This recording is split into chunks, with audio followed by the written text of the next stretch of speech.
friend of the show, consistently in the live chat, OG Gary. He says Alabama in 2024 is going to drastically fall off. He's got them going 8-4 or 9-3. Way to call your shot, OG Gary. We appreciate you being dialed in here. Hey, if you're new to the show, make sure you're subscribed. Thank you so much for doing that. Make sure you're following on Twitter and Instagram at Jody Pickell. Best way for us to involve you into the show is by getting at us on those platforms. So thank you for that. OG Gary calling a shot. I don't know. This is the craziest take of all time. And it sounds a little bit crazy when you hear it because you hear 9-3 and you're like, doesn't Alabama just like wake up with 10 wins when they roll into the season in late August, early September? They have previously. Now we understand. New regime. Nick Saban, gone to College Game Day. God bless him. That's going to be a lot of fun to watch. Kalen DeBoer taking over the operation in Tuscaloosa. And it's not just Nick Saban that left. It was also right around 66% of that defensive production from last year. So FanDuel actually is kind of in the neighborhood of what OG Gary is talking about here. He says FanDuel, or he says, and we also say, by nature of checking it out, FanDuel, which FanDuel sponsored the show, FanDuel, to get to our point here, has the over-under win total in Tuscaloosa at 9.5. So OG Gary's calling it for 9-3. 9.5 isn't too far off that. Now, I think if this happens, it would be really surprising, personally for me, for a number of reasons. And the most obvious for me is like that talent level in Tuscaloosa, excuse me, that talent level in Tuscaloosa is still extremely solid. Still extremely solid. Like Nick Saban, we've said it a couple times on this show, he did not leave the cupboard bare for Kalen DeBoer. Now, did some guys leave from the portal? Yeah, they're always going to leave via the portal every single offseason, no matter what school you are.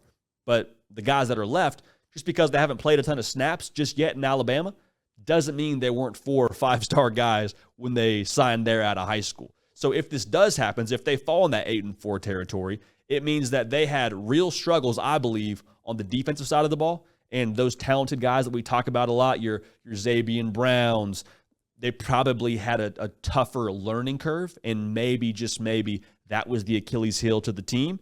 And the path to losing those games, I think, is interesting to look at, because let's just say that the secondary, the young secondary, they don't go to the portal the way they need to, and they have struggles on the back end.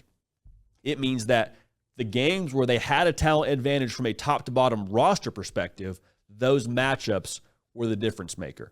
So to me, I'm looking at, okay, who has a potentially really solid quarterback and who has a deep wide receiver room that could take advantage of some mismatches that may or may not be available in this situation we're living where Alabama somehow goes 8-4. I'm looking at the games at Tennessee. Nico Imaliava, we went and saw that wide receiver room in person. They're deep as heck. Oklahoma, they're in Norman for this one. This will be Oklahoma's first swing at Alabama in the SEC. Have to believe that place will be rocking. Jackson Arnold, I thought he showed some good things during the spring game. Deion Burks looked phenomenal. They're deep at wide receiver. Jaleel Farouk, Angelo Anthony. I could keep going here. They got some dudes in that wide receiver room. And then LSU, it's at LSU. Garrett Nussmeier is going to sling the ball around the yard. Deep wide receiver room there as well, in my opinion.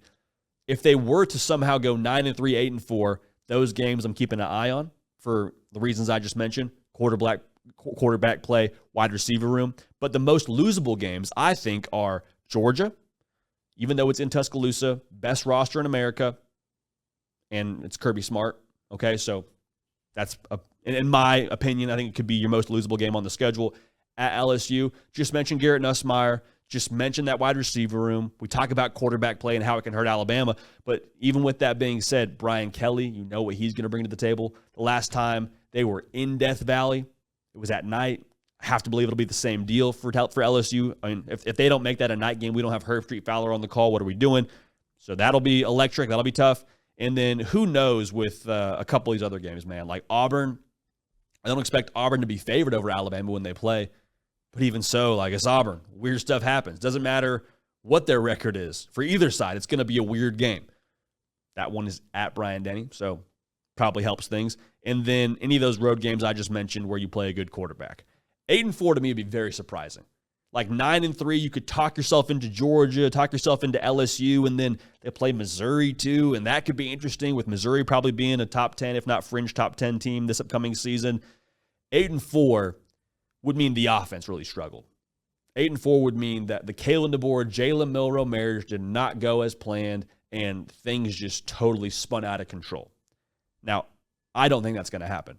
I think when you look at what Alabama is going to be in 2024, will the defense take some time? I'm going to go ahead and say yes. A lot of youth, new system, trying to get everyone on the same page defensively. It's tough, especially when you have guys that haven't played a lot of college football just yet. That might take a little bit of a minute. But offensively, I think Alabama is going to be in position to win some shootouts. Call me crazy, but I've been saying this really for the better part of the last week and a half. I think Jalen Milroe and Kalen DeBoer are going to do numbers like Good Will Hunting. I really believe that, because when we talked to Kalen DeBoer, he was very adamant, like, we need to make sure we involve Jalen Milroe with his legs.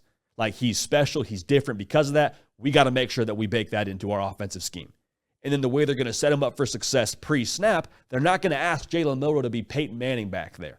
They're not going to ask him to make these high-level NFL throws where he layers it over a linebacker, fits it in a tight window. No, they're going to set him up for success pre-snap, try and confuse the defense, get them off balance, give him easy access throws, get him in rhythm, take some shots deep, and Jalen Milroe does a great job taking shots deep as well. He's phenomenally efficient in that category. So overall, man, I think Alabama 9-3, you could maybe talk me into if they struggle early on for whatever reason, but I really think that I probably right now would lean closer to 10-2.